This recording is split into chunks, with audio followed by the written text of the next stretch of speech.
Hello everyone and welcome to part 2 in our video series on how to play the Pokemon trading card game.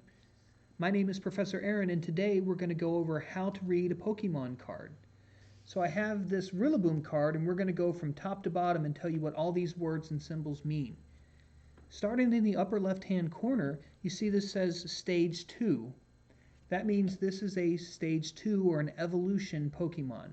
So you have Stage 1, Stage 2, and basic Pokemon. So, for example, this Grookey is a basic Pokemon.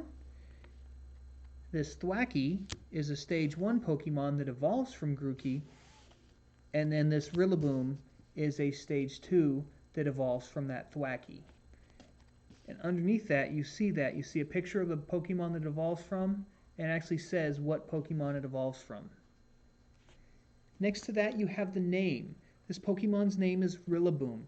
The name is really important because sometimes you have Pokemon that have similar names or even the same parts of name, but they're not considered the same Pokemon.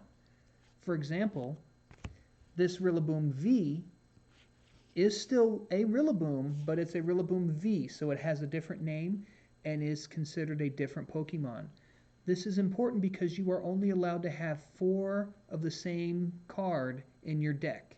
So since this is considered Rilla Boom V and this is considered Rilla Boom, you could have 4 Rilla Boom cards in your deck and you could have 4 Rilla Boom V cards in your deck. However, this Rillaboom has exactly the same name, and although it's not the same card, it has a different HP and different attacks. Because they have the same name, this is considered the same card.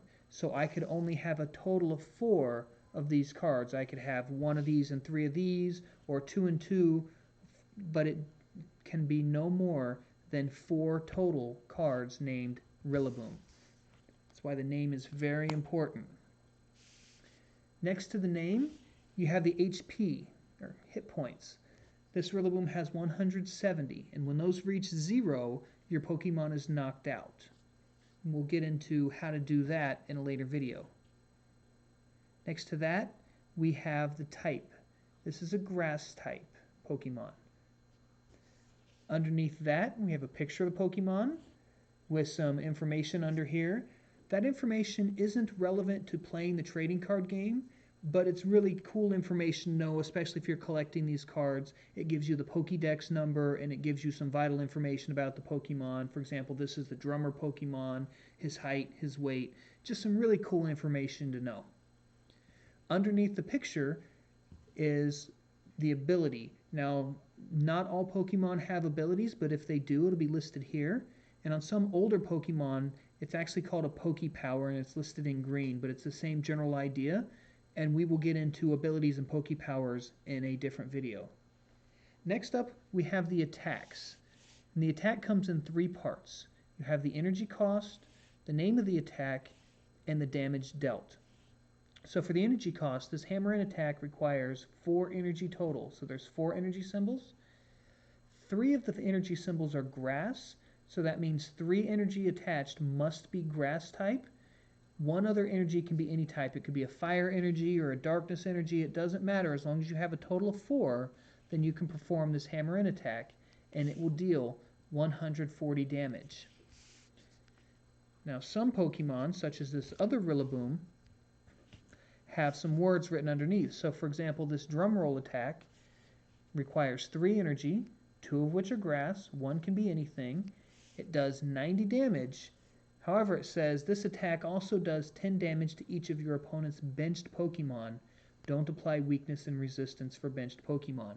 So in addition to this 90 damage, it's going to do 10 damage to all of your opponent's Pokemon that are on the bench. This one underneath it, Drum Beating, requires 4 energy, 3 grass, 1 of any type, does 180 damage, but it says during your next turn, this Pokemon can't use Drum Beating. So you can't use this attack again your next turn. Some Pokemon have a special symbol right here instead of energy.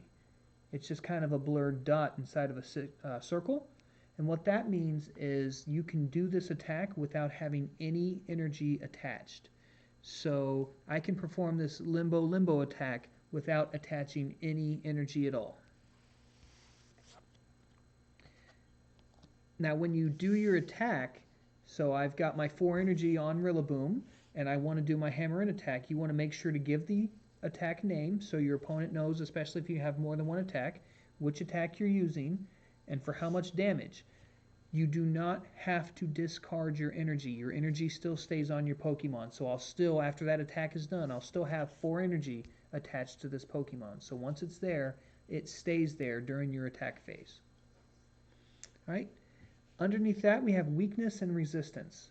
This Pokemon is weak to fire, and it says ×2. So what that means is if my opponent's type, remember the type is up here, if their type was fire, has this symbol on it, then they're going to do 2 times as much damage during their attack. So if they were to attack me for 100 damage, I would take 200 damage.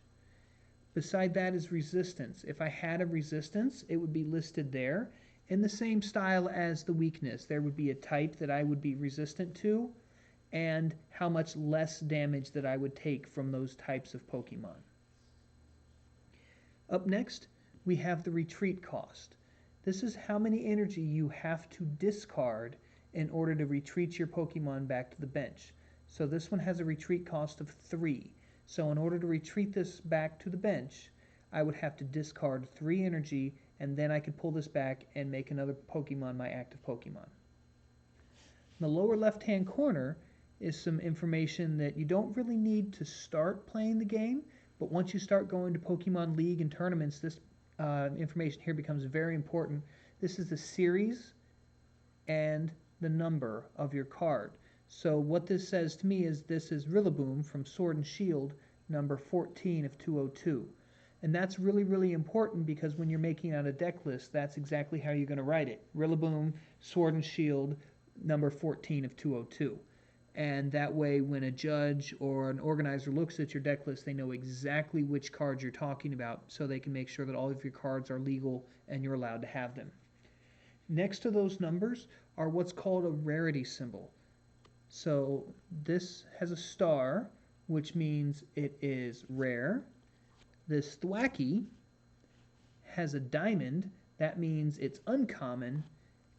And this Grookey has a circle, that means it's common. And that just tells you how likely you are to pull one of these cards from a pack of Pokemon cards. And there you have it. That is how you read a Pokemon card from top to bottom. Stay tuned for our next video where we're going to go over maybe some special Pokemon cards that break some of these rules. Have a wonderful day.